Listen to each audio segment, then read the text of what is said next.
Anyway, ladies and gentlemen, please put your hands together in a sort of rhythmic motion to create clap. We've been through this. If I have to go back.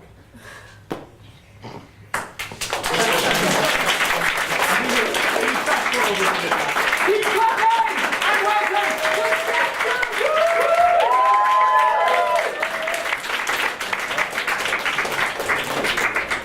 Oh, what a glorious thing to be a healthy grown-up, bitty-bitty-bee. While we the passing hours, reach no fault from the coffee flowers. I'd like to be a bitty-bitty-bee, being as busy as we can be. Flying down gardens, streets and sea, take back the house to the dear old queen.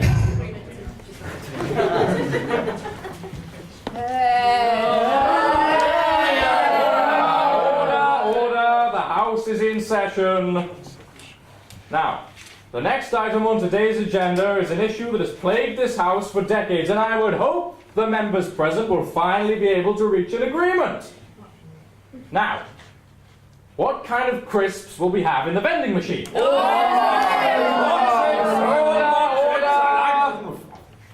The Prime Minister.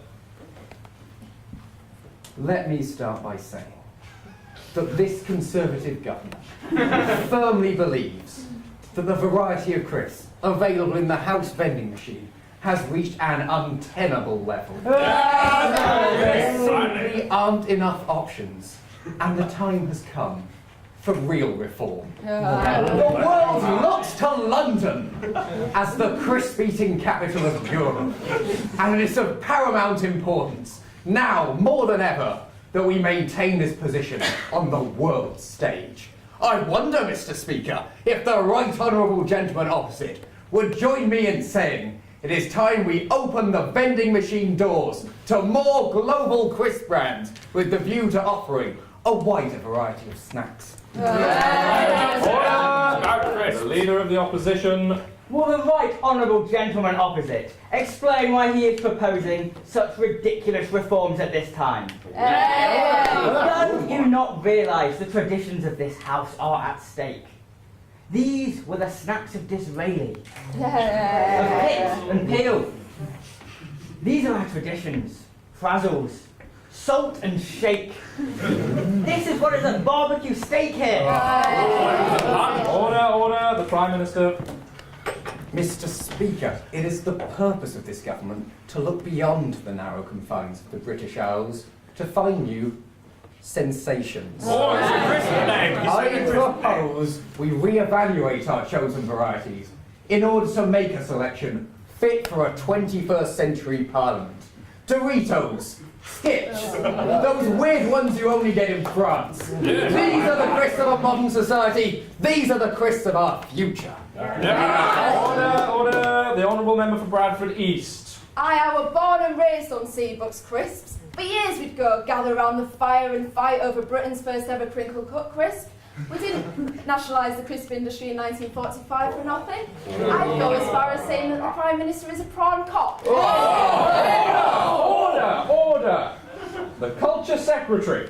The Honourable Member is living in the past. We need new and exciting crisps that are down with the kids. We need to be increasing our spends on things such as pom bears and more crisps shaped like teeny tiny animals. The Honourable Member for Bradford. I'd rather die. Order, the Prime Minister. Now, Mr. Speaker, I fear we're all getting rather frazzled with the original argument. I'd go as far as saying the opposition is hula hooping round the key issues, and we needn't be rubbing salt and vinegar into our wounds. Now really is crunch time. Order, the Honourable Member for Tunbridge Wells. Why can't we all just eat kettle chips? They're not that expensive. My servants eat them. An American import? I suppose next you'll be saying we should convert from Walkers to the Lays. Is now really the time for yet another potato-based retreat to our transatlantic cousins? We have gone over this issue time and time again, and this government maintains that not only would a conversion to the Lays be beneficial for snacks throughout the house, it's inevitable if we wish to stop giving more crisp eating decisions to Brussels. We need to modernise. Besides, No one eats seabooks anyway. I do. No one cares. Order from me. The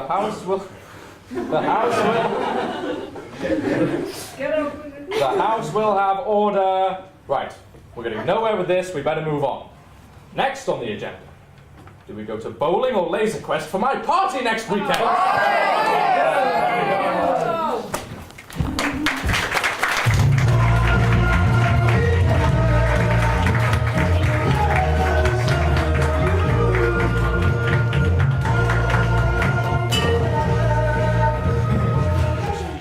That concludes all of our current knowledge on the bee.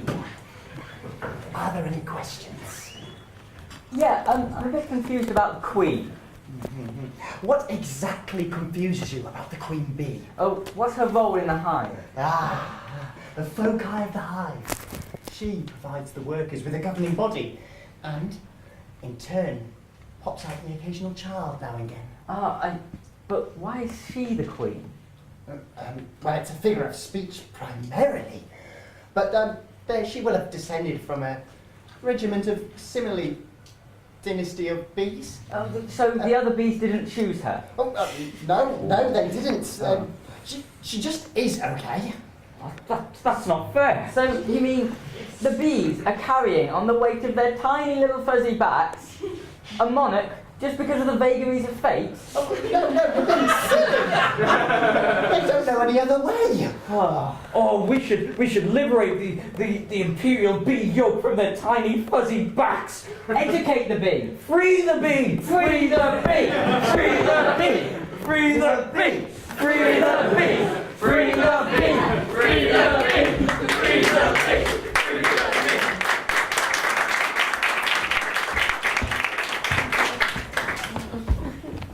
Hello and welcome to Generic Quiz Show. I'm your host, Minor Celebrity, and today our guests are Beth Hiya. and Jordan. Aye. Nobody gave you permission to speak, Jordan. Before the break, Beth was on 1 million points and Jordan was on -12. What happened? Were the questions too hard? No, you just weren't asking them properly. Oh, well, I think I was, Jordan, but I suppose that would be my excuse if I was as thick as shit. Now, Beth, you now have 30 seconds to answer as many questions as possible. Is that all right? Yes, I'm ready, yes. Good. Okay. The time starts now. What is your name? Beth. Correct. Are you well? Fine, yeah. Fantastic. When was the Battle of Hastings? In the past? That is correct. Well done. How much wood can a woodchuck chuck if a woodchuck could chuck wood? 5 chucks of wood?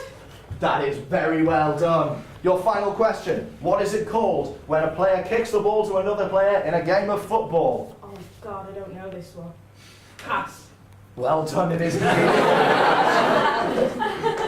Beth, at the end of that round, you're now on 1 million points. Well done. Jordan. I suppose I'm going to have to ask you some questions now. Are you ready?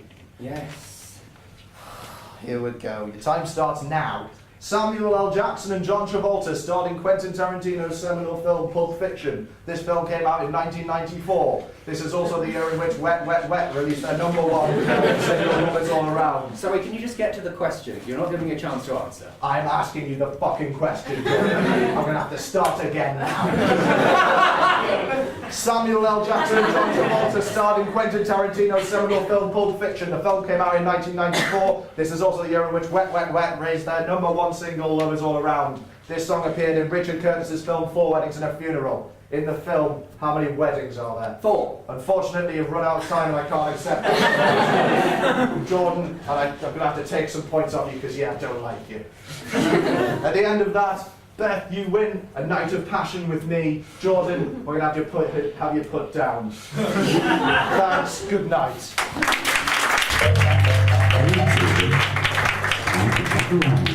And learn a little about the nature of reality.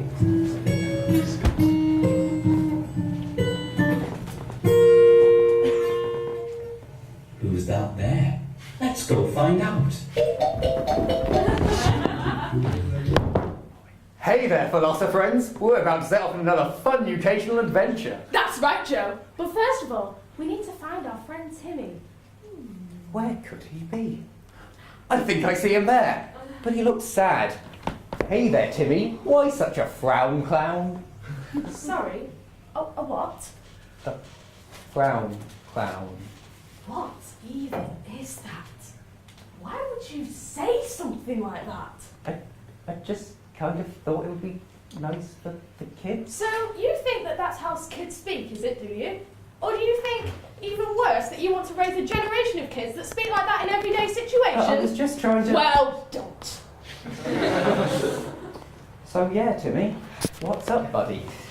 My goldfish died recently and I just really miss him. Do you think he misses me from heaven? Oh, gee, Timmy.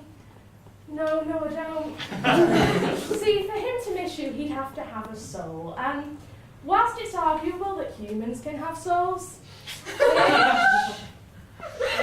if we allowed that, then where do we stop, Timmy? Do insects have souls? What about amoebas? Do amoebas have souls? You'd have to be pretty stupid to think amoebas have souls. Are you stupid? I guess not. Attaboy! Besides, the chances are your goldfish didn't even have consciousness, let alone a soul. So you probably didn't even know you were part of his life. I just thought maybe my grandma could look after it in heaven. She could have a soul, right? Well, I suppose it's not contradictory. Assuming we can assume she's existing.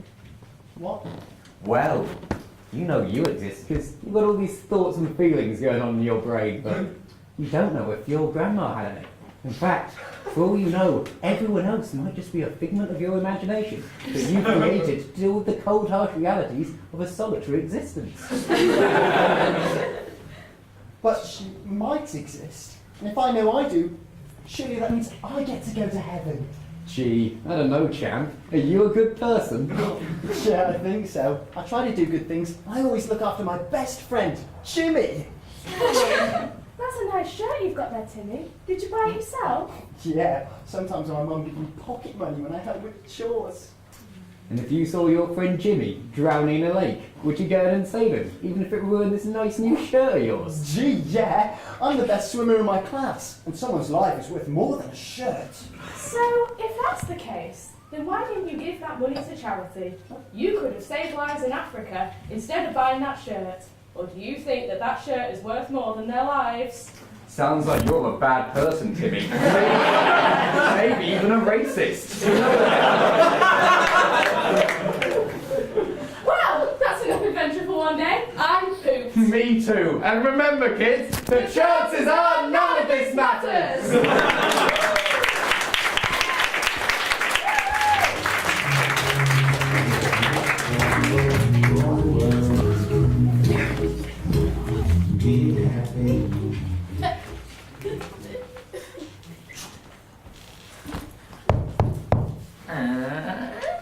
Trick or treat? Oh, how lovely. Not had many of you around this year. Trick or treat? Aren't you a little old for this? I mean, you are quite tall for a child. And the beard. Look, mate, I said trick or treat. I don't think you'd quite understand what's happening here. We never had any of this when I was a boy. It's all these American films you tykes are watching these days. Mate, I'm trying to rob you. Trick or treat. Oh, I see. You're dressed as a criminal. How lovely. A criminal. I'm not dressed as... I am an actual criminal. Look, this is a real gun. Now, put all your money in this bag. I must say, you're really getting into character, but I haven't got any sweeties to give you. Sorry. Didn't want your sweeties, mate. I want your cash. Now, I'll play along, seeing as if I don't have any sweeties to give you, I suppose it'll have to be trick. It's trick either way. How have you not worked this out yet? Now, I'm a sport, seeing as if I don't have any sweeties to give you, it'll have to be trick, so what are you going to do? Squirt your water pistol at me? It's not a water pistol. Well, it's a very realistic looking one you've got there. It's not a water pistol. Detail in the barrel as well. It's not a fucking water pistol. Look. Oh, I see what this is. Finally. It's a cap gun! Fuck it.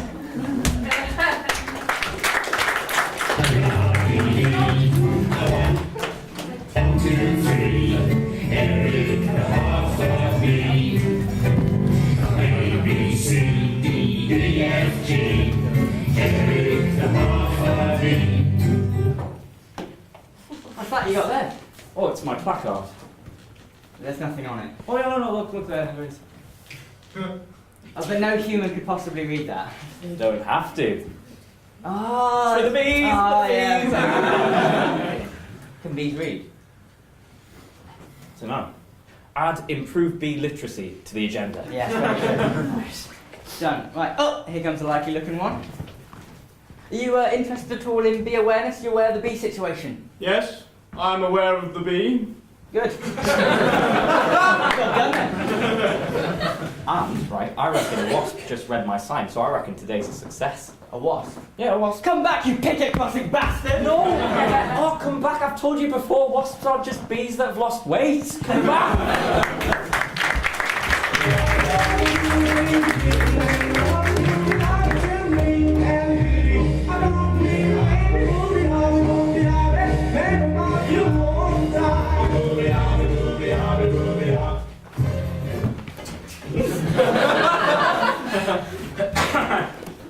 Mr. Dickens, come in. Right, so what we're looking for is some serious social commentary, biographical epic. Now, I hope you saw my notes and that you've revised your work accordingly, so just give me a big, powerful look. Begin I now a tattle truesome, a tale long of townships twosome. It was a season of light and an era of darkness, a time of great faith and of the incredulatus. It was a section most serious and the era of jest. It was the times that were worst and the times that were best. Well, you've tried. But it just needs more nonsense, really. There's a gap in the market just big enough for silly rhymes, and your work doesn't really fit in with what I want. So go and revise your work accordingly. Ah, Jane! Come in. Right. What have you got for us this time? More well-mannered romance, perhaps? In want of a wife all rich men must be, 'tis a truth universal that all now do see. Stop. This just isn't what we're after, okay? Look, I don't think you're taking my need for silly rhymes seriously enough. Now, go and revise your work and write something that isn't just a stupid parody of yourself. Ah, Doctor, come in. What have you got for us? The rain came. Hard hammers about our home. Sally and I found ourselves increasingly without distraction or merriment. This caused an unsettling, a dulling of our infant minds, and it was from this slumber then we were awoken when, with a thump, a cat in a hat made us... Hang on, I'm sorry, there was some vulgar rhymes in there, and when I was doing it, it made me lose track. You know, Seuss, I'm just going to recommend that you keep those in. And if we could squeeze everything that you'd written there into that sort of rhyme scheme, we could have a great hit. Silly rhymes. Oh, I don't know why and I don't care how, but I'm losing control and I cannot allow. I don't like cliches. I don't like them one bit. And as for medieval lays, I think they're all chill-angle. This is perfect. I don't like Jane Austen for her prose, I don't thank her. And as for that Dickens imposter, I think that guy is a Willangle. This is exactly what we need. If you think I won't quit, then you're all out of luck. I don't like this one bit. I just don't give a Willangle. Going back to medicine.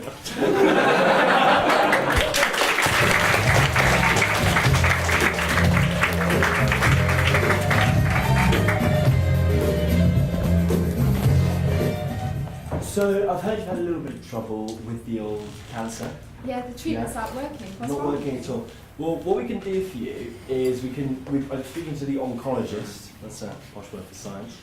And what they've said to do is we're going to get a cancer specialist in, the best in his field. He's the best of the best from America. How does that sound to you? Is he any good? Jesus Christ, Fenton! He's fucking brilliant. When can I meet him? I'll introduce you to him right away. I think he's on his way.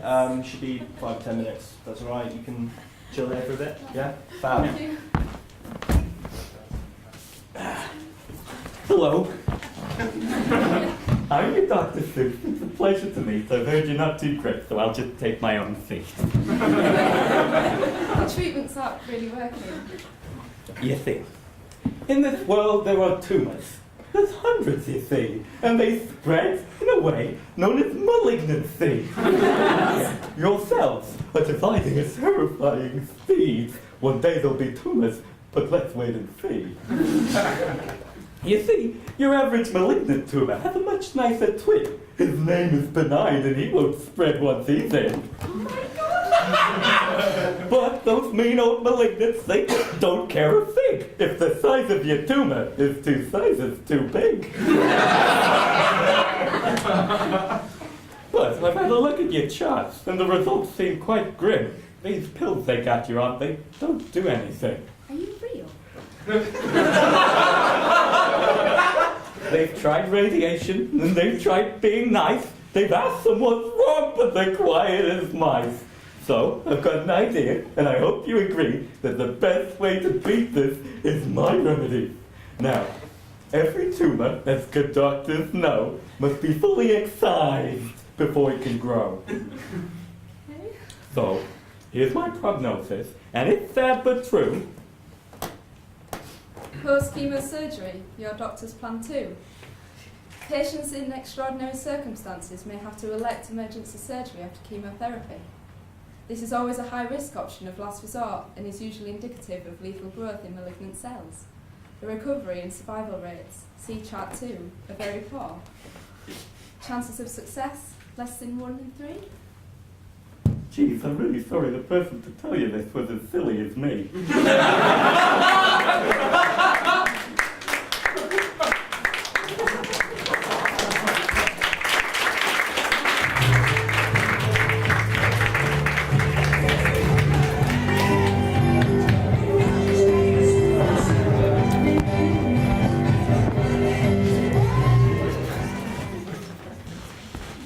Well, Mum, that's the last of the stuff. You've all moved into the home now. Yay! Why are you all celebrating? Because we don't want to look after you anymore. But do we have to go and visit Grandma? She sort of, the people she hangs around with, they smell of piss. She's just always these horrible freaks everywhere. Do we have to? Will we go and see her? No, this is the last time we'll ever see her. We'll never come back here again. Yay! How can you treat me like this after everything I've done for you? Well, because once we sell your home, we're going to use the money to go on the holiday of a lifetime. And where are we going, kids? Disneyland! Yay! All those years gone for nothing. Yay! You rotten kids, treating me like this. I'll show you. I'll show all of you.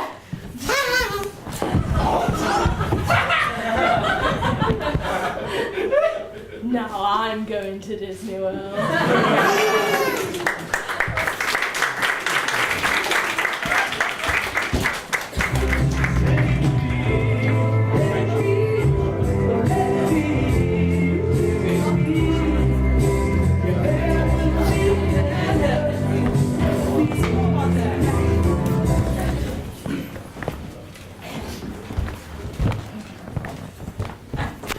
Hello, and you join us again for another edition of Question Time, where this week we're in London. The time is 10:36.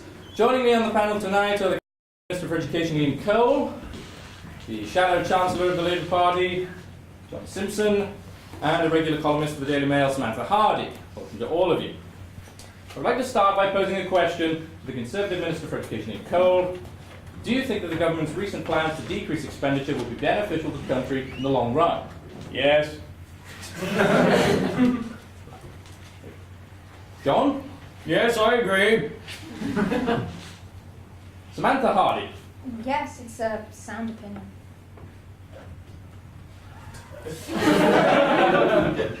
Next question. This concerns the levels of payouts and pensions to senior members of the House of Lords from the leader of the Labour Party. John Simpson, can he justify his actions? No, we can't justify them. Sorry.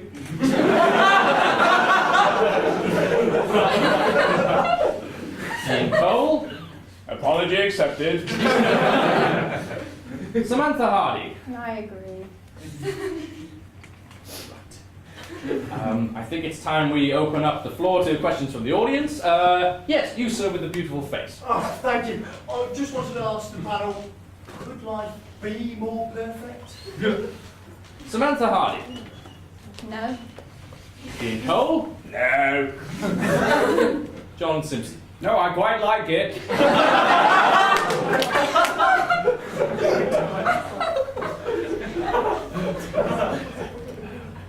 What's the time? What's the time? 10:37. Definitely 10:37. Yes, I agree. Absolutely.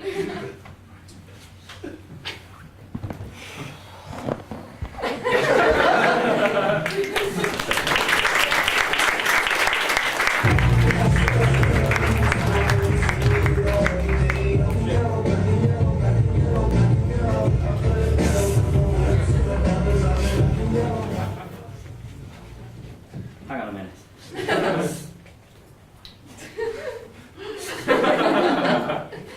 I need a medic over here now. Sir! Wilson. I've got a poor son of a gun who ain't feeling too good, and I need you to call him back to duty before he quits out the only honorable way out. Now you up to the task. I asked for obedience, not question, Private. No move!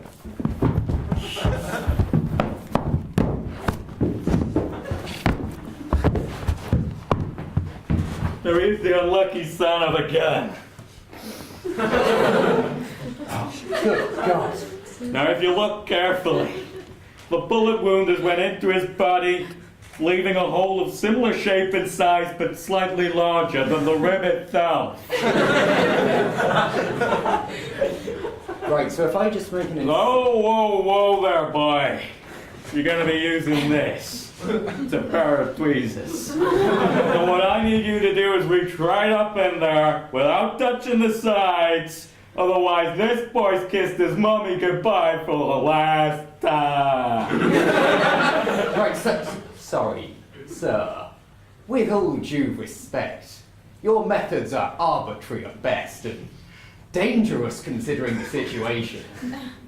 Why can't I use a scalpel? In fact, why did you ask for a medic and a medic's bag if you're just going to give me some tweezers? God damn it, Wilson. Maybe the Lord on high got right his crap when he made medicine this way. I'm not the one with a medical degree here. I don't actually. Get on with it, Wilson. Right, sorry, sir. Ooh, nervous. Adam's apple's jumping. Butterflies in my stomach. Sorry. Well, slap my thighs, kiss my cheek, and spank my ass with a big iron. The only medic I've got, and he's suffering twice himself, so help me God. Sorry. Come on, Wilson. You can do this. You can do this. No! God damn it, no! Don't die on me, man! Breathe!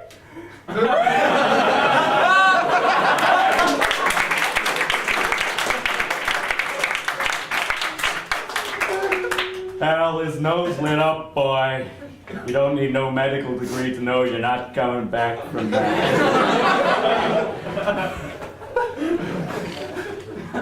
He was ages 9 to 99! He was so young! Or maybe so old! Possibly somewhere between those two extremes! It may or may not have been his time! Hell, boy, it was no age. But you gotta make this right. You need to go back in there and get his lucky Charlie horse and take it back to his wife in Wisconsin so she can get on doing the most difficult operation, mending a broken heart. Of course, his lucky Charlie horse. The one he always kept safely embedded in his right thigh. But I don't think I can. I can't do another operation, not after last time. You've got to make this right. You've got to make this worth it. I can't. You can do it, boy. Man, boy. Do the operation. Do it. Stephen, every time I leave you with the kids, this happens. Hungry hippos all over again.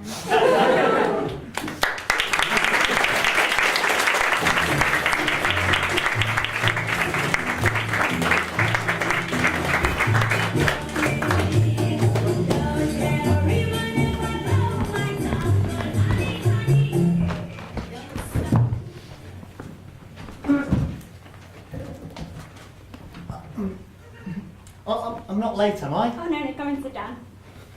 I've read over the script. I just want to tell you in person. Yes? I love it. Thank God. It's great. Inventive story structure, complex characters, moral overtones. All in all, it's just a well-written piece of porn.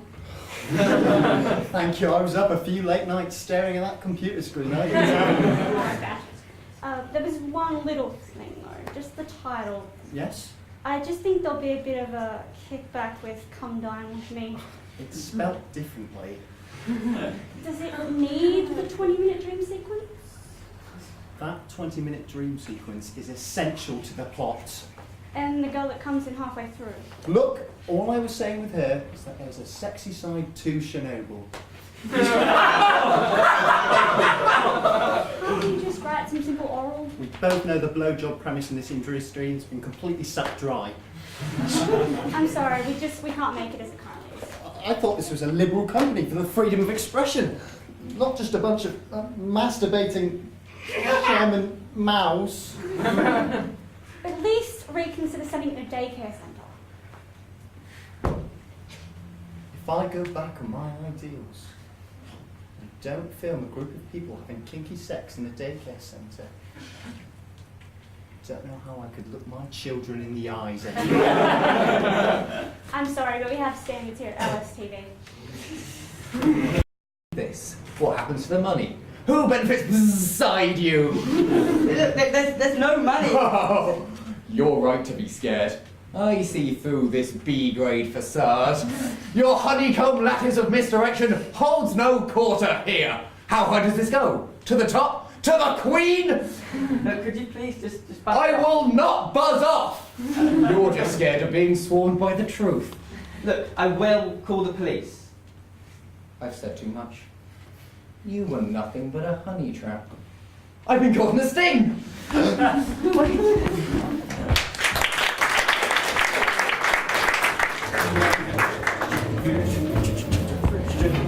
Right, come on. To me, Manny. Come on, to me, Manny. Come on, to me, Manny. It's always right. Bang! Fuck it! This is fucking ridiculous! What about the kids?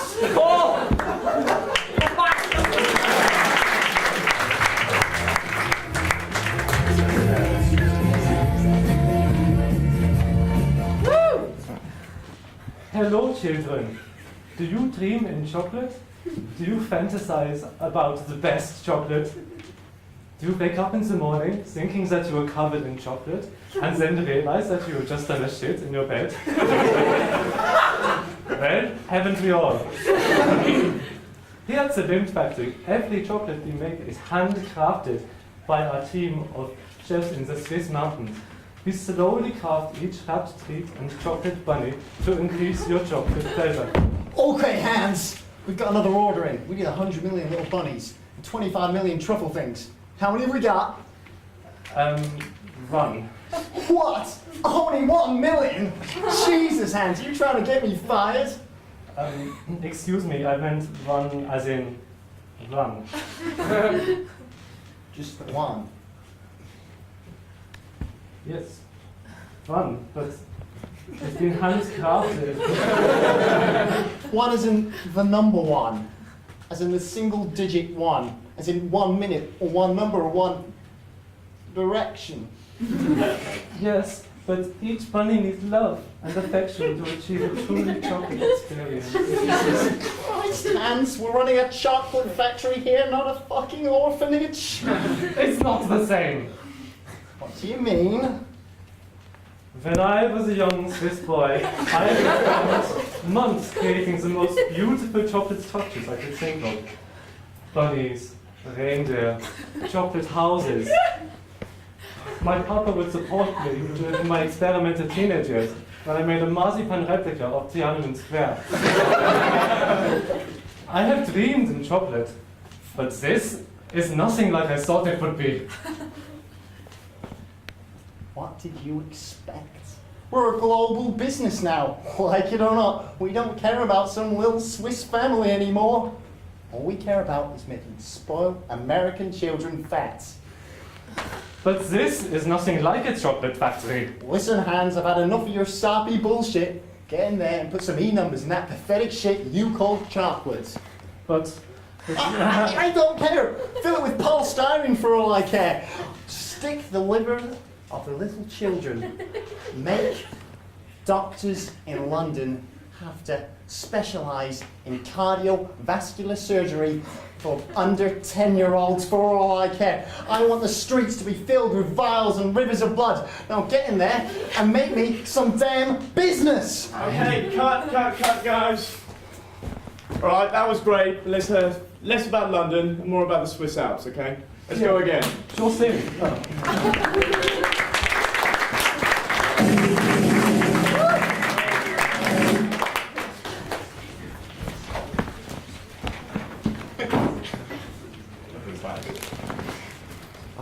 They look so much happier in this hive.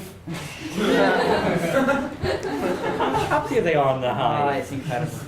Our glorious bee revolution will go down in the bee history books. Ah, and to think the victory of the yellow and black army over the black and yellow army, that was a glorious moment. Did the yellow and blacks win that one? Yeah, I'm fairly sure they did.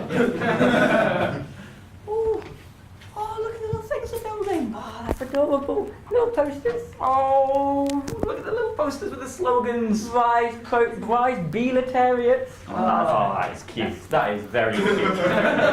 Oh, they're building a little stage. Oh, they must be having a tiny bee rally. Oh, that is precious. Oh, let's have a look. Oh, I think they're asking for a shaving razor. Oh, they must be trying to groom tiny little bee revolutionary moustaches. Oh, that is dear. Oh, I'll give one of them.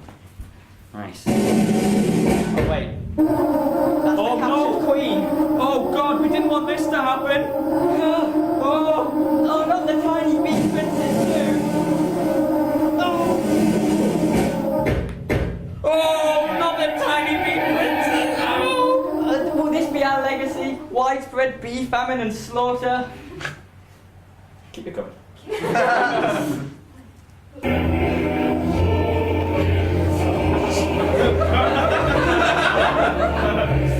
Not if we can teach ants to use ballot boxes.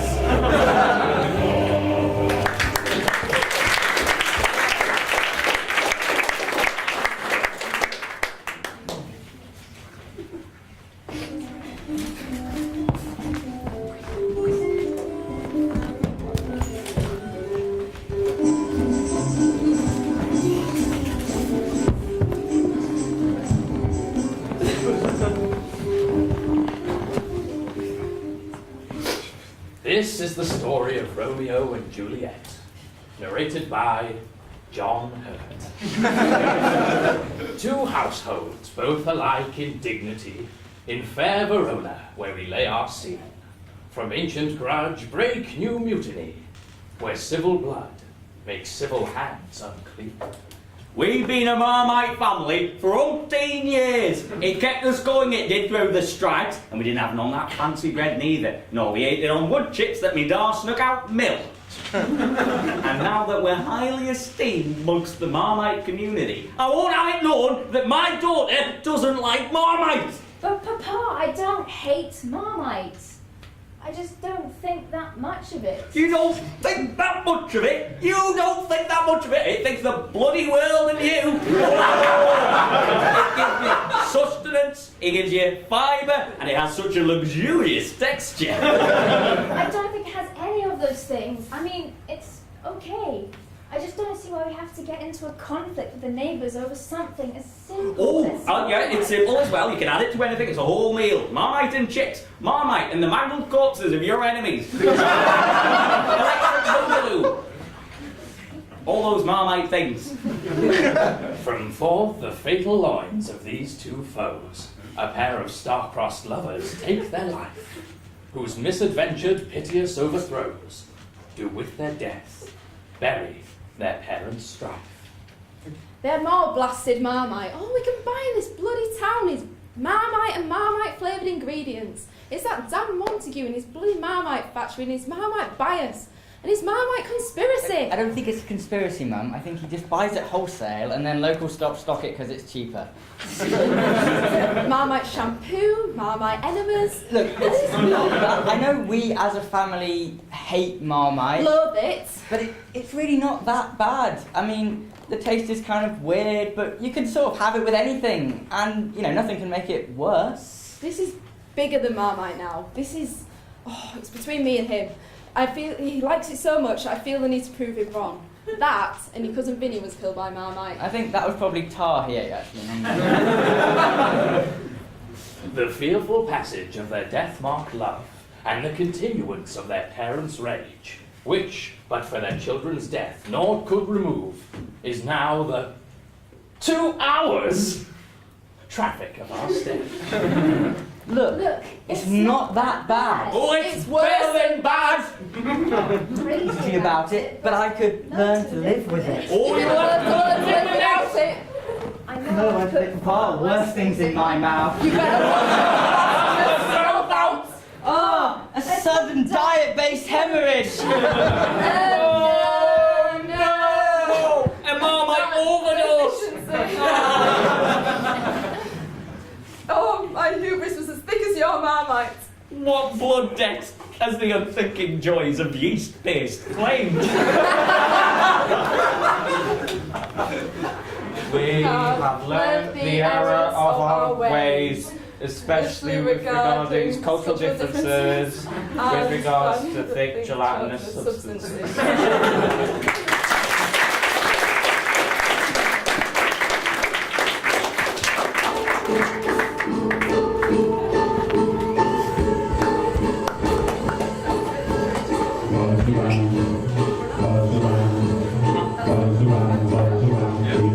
Hey! Weren't they excellent? Come on up! Come on up! Come on up! Come on. Only the class. If you know you don't come on, it'll be weird. Hey, sugar. Now we're going to start the Q&A. Now you just throw it down. Give them a big old round of applause!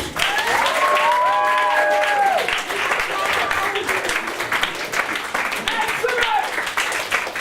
We are now going to have a short break of about 10 minutes, and I'm going to try and fix the microphone. I hope you don't notice I've been up here trying to fix it. Go